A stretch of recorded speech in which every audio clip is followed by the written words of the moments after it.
नमस्कार, मी संकेत आणि आपण पाहत आहात मुंबई आउटलुक। आज दिनांक 22 ऑक्टोबर 2025। पाहूया टॉप 10 घडामोडी।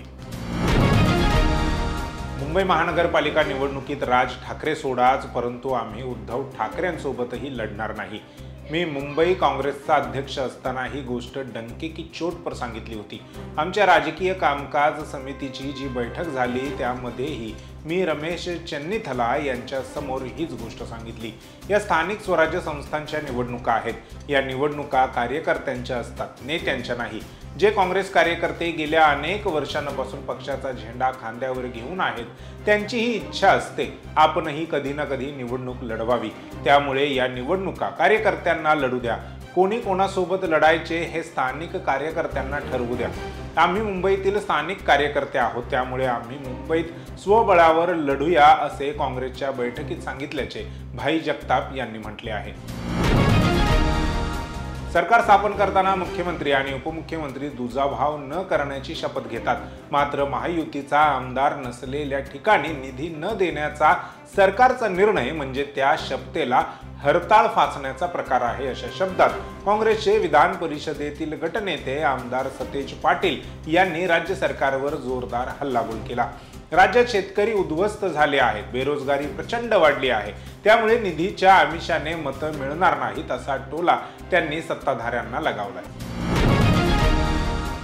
मनसे प्रमुख राज ठाकरे यांच्या संकल्पनेतून सुरू झालेल्या मुंबईच्या शिवाजी पार्क येथील दीपोत्सव हा अनेकांच्या आकर्षणाचा विषय झाला आहे। मनसेने शिवाजी पार्क मध्ये केलेली आकर्षक रोषणाई आणि फटाक्यांची आतिषबाजी पाहण्यासाठी दूरवरून लोक या ठिकाणी येत असतात। डोळ्यांचे पारणे फेडणारी फटाक्यांची आतिषबाजी पाहण्यासाठी शिवाजी पार्क मध्ये दररोज प्रचंड गर्दी होत आहे। गेली अनेक वर्षे मनसे शिवाजी पार्क मध्ये ही रोषणाई करत असली तरी त्याचे श्रेय घेणारी बॅनरबाजी मात्र राज यांच्याकडून कधीही करण्यात आली नव्हती। मात्र आता राज्य सरकारच्या पर्यटन विभागाने परस्परच मनसेच्या या दीपोत्सवाचे श्रेय लाटण्याचा प्रकार केला आहे। पर्यटन खात्याच्या एक्स हँडलवरून एक पोस्ट शेअर करण्यात आली आहे।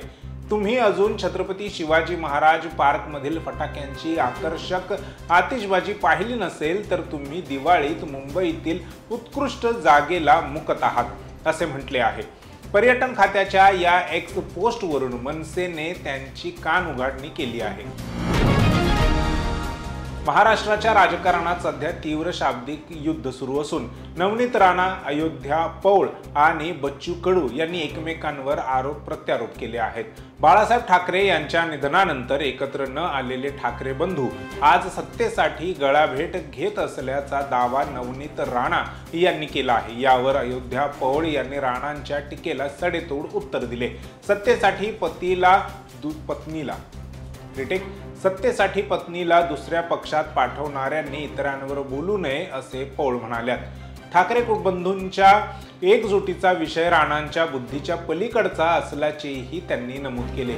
याच वादात बच्चू कडू यांनी राणा दाम्पत्याला नौटंकी जोडपं असं संबोधलं आहे।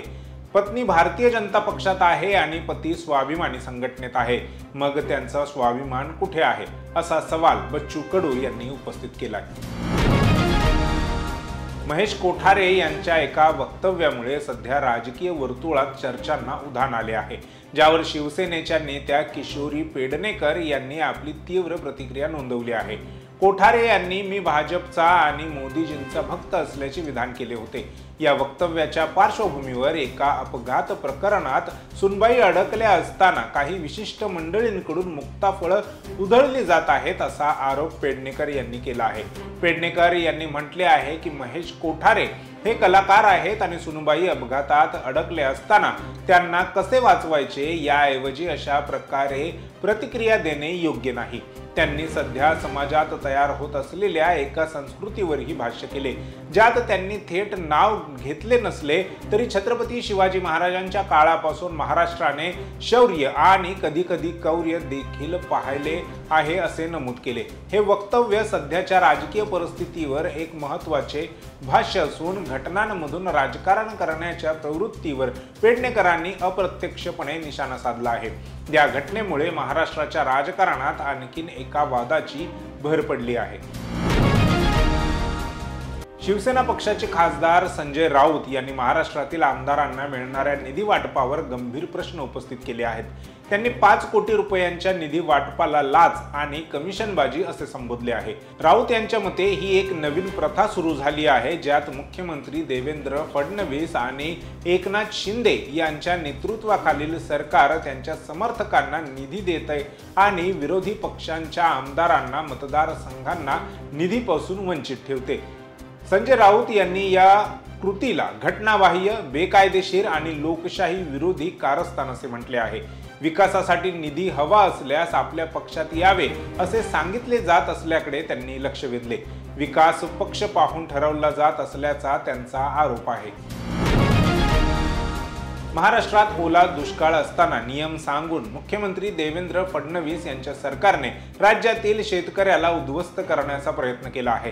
राज्यातील डबल इंजिनचं सरकार गोरगरिबांचं नसून धनदांडग्यांचं सरकार आहे. केंद्र आणि राज्यातील सरकाराने महाराष्ट्राची अवदशा निर्माण करून ठेवली आहे.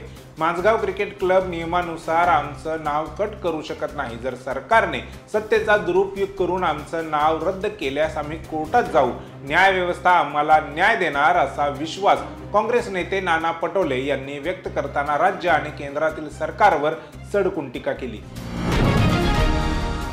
अख्ख्या महाराष्ट्रात शरद पवारांची बारामती कायम चर्चेचा विषय असते. मात्र आता हीच बारामती आणखी एका नव्या कारणामुळे चर्चेत आली आहे. कारण बारामतीमध्ये मॅकडॉनल्डचे आउटलेट सुरू झाले आहे. इरा पवार यांनी बारामतीमध्ये हे मॅकडॉनल्ड आउटलेट सुरू केले आहे. दरम्यान इरा पवार यांच्या मॅकडॉनल्ड आउटलेटच्या उद्घाटनाला पवार कुटुंबीय एकत्र जमल्याचे पाहायला मिळाले. अशातच या उद्घाटन सोहळ्याला राष्ट्रवादी शरदचंद्र पवार पक्षाचे सर्वेसर्वा शरद पवार हे देखील हजर असल्याचे बघायला मिळाले आहे. राष्ट्रवादीच्या खासदार सुप्रिया सुळे यांनीच तसे फोटो सोशल मीडियावर पोस्ट करत इरा पवार तुझा खूप अभिमान आहे असे कॅप्शन मध्ये लिहिले आहे. प्रसिद्ध पंजाबी गायक तेजी काहलोनवर कॅनडामध्ये हल्ला झाला.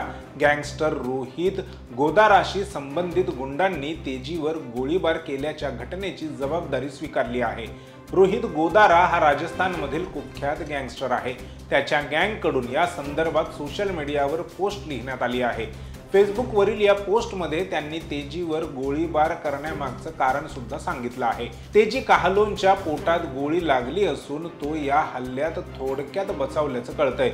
शत्रू गँगला तेजी पैसा आणि शस्त्र पुरवत होता म्हणून त्याच्यावर गोळीबार केला असंही त्या पोस्टमध्ये म्हटलेलं आहे.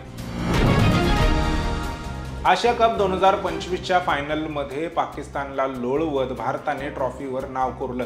मात्र ती ट्रॉफी अद्यापही भारतीय संघाला मिळालेली नाही. बीसीसीआयच्या पत्रानंतर आता नक्वी यांनी कराचीमध्ये मीडियाशी बातचीत करताना या विषयावर उत्तर दिलं. नक्वी यांनी पाकिस्तानी पत्रकारांना सांगितलं की हा कार्यक्रम 10 नोव्हेंबर रोजी होणार आहे.